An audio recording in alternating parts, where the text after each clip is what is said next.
This is Middle Class Matt from don'tbuythehype.blogspot.com, and I am the all-pro, elite-level armchair quarterback, and I am sports genius. It is difficult to be a UNC football fan. Now, I'm aware of the colors, and I'm not going anywhere. I hate fair weather fans. I pull for the teams where I grew up this is my home state, my hometown, that kind of stuff. That's what I pull for. Those are my loves. But with the basketball team being so good in Chapel Hill, it is so difficult to be a football fan. They continue to do the same things they've always done throughout the years and just continually lose in the same way.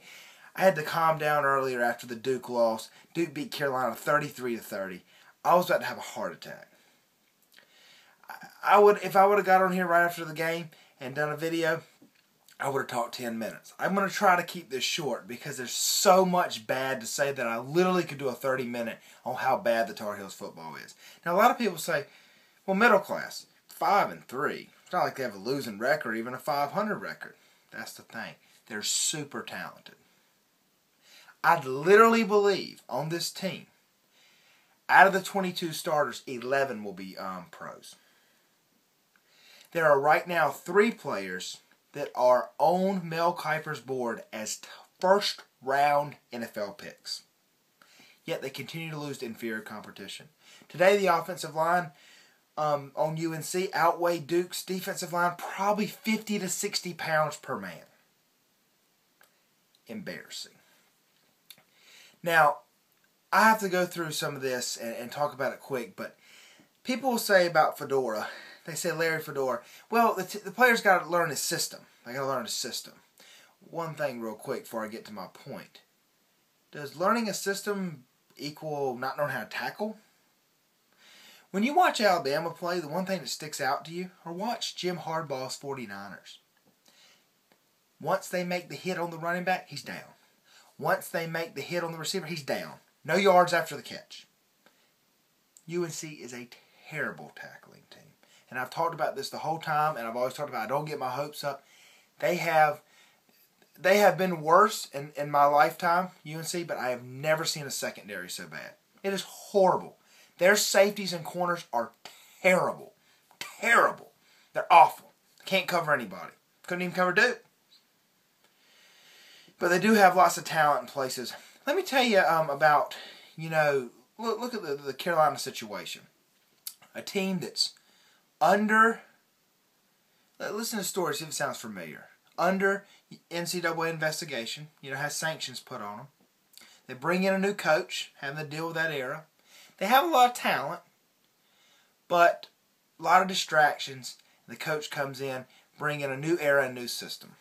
You think, well, is that Larry Fedora? Actually, it's not. It is him, but it's also Urban Meyer. He's 8-0 or 7-0, one of the two. Now, Big Ten maybe had better football, but UNC is probably just as talented compared to the competition in the ACC as Ohio State is in the Big Ten. He's undefeated. You know why? Because Urban Meyer's a good coach. Larry Fedora's not. He hadn't shown it to me yet. Now, the coach down in Florida, I was suspect about him, and he's turned that Florida team around. So maybe Fedora needs to do the same thing. But right now, I'm having real difficulty to believe this guy's a coach. And he didn't even look like even bothered over there tonight. Losing to Duke. But I tell you this, that'll lose you a job. At UNC, they don't expect much, about 7-8 wins. But you lose to Duke? Duke is the biggest joke in college Division I football. Not even a bigger joke. Because their basketball program's so good, it's easy to draw a contrast how bad their football program is. And he goes in there and loses. Hadn't lost in forever. 15 years. Almost 20 years. Ridiculous. Carolina hadn't lost in that stadium about 25 years. Goes in there and loses. He's a loser. And he didn't even seem bothered by it. Like it wasn't a big deal. I tell you this. Fedora, if he didn't have all that talent, he wouldn't win any games. He wouldn't win any. Gio Bernard bails him out. He is such a good player, he bails him out. Good coaches win close games. Are you supposed to beat Florida State or Clemson or teams like that? No. But are you supposed to beat Wake Forest and Duke? Yes. Especially in close games. They're decided by a few points. Terrible. Gio Bernard has bailed him out. He is a top-notch, elite-level running back in the nation. One of the best running backs in the nation. And he's bailed him out. Tonight, he almost bailed him out again. Things happen over and over and over. If I named them all, I'd be here all night. And I saw them coming, and they couldn't. I said, they've run the ball 2 times up the middle. They're going to throw it over the top. Sure did. He couldn't ever see it coming. Couldn't stop them.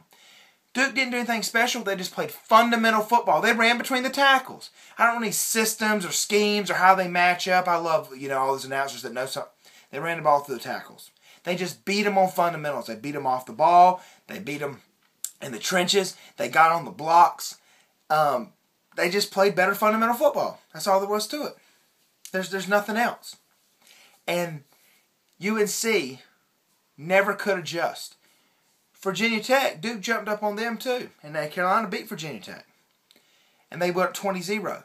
Those coaches figured it out because they're not idiots. And they end up beating Duke by, I think, 3 touchdowns. He couldn't ever figure it out. He was clueless to the whole thing. And when Eric Highsmith caught the long ball, he's running. I'm sure all Carolina fans were like, go, go, go. You know what I was saying? Don't fumble. Don't fumble. He fumbled.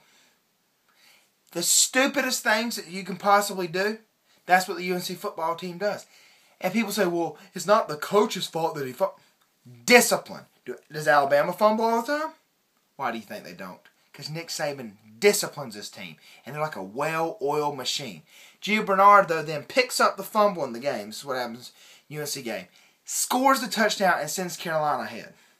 Then as Duke drives, I look over at my dad I'm watching the game with and I say, they're not going to be able to stop them. They're going to take a shot in the end zone. And on 4th down, they allow Duke to throw a touchdown. This is as bad as it gets.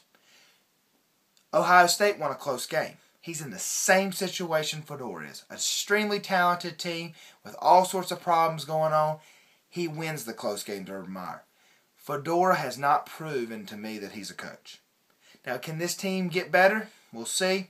We'll see if he can get, the people he needs in and his personnel and things like that. But like I said, his system and offense has nothing to do with tackling. They can't put the pressure on the quarterback. Here's a little preview. They play NC State next week, and I may be there. I don't want to go because I know what's coming. But I might get some footage. I'll be able to put it up on the blog, put it up on, Don't Buy the Hype, put it up on this channel. If they can't pressure State's quarterback, State will torch them. Embarrass Carolina. They had a close game against some mediocre competition today too, Maryland. They poured it out. They won. Good coach. So this is Middle Class Matt from Don't Buy the Hype. Check you next time.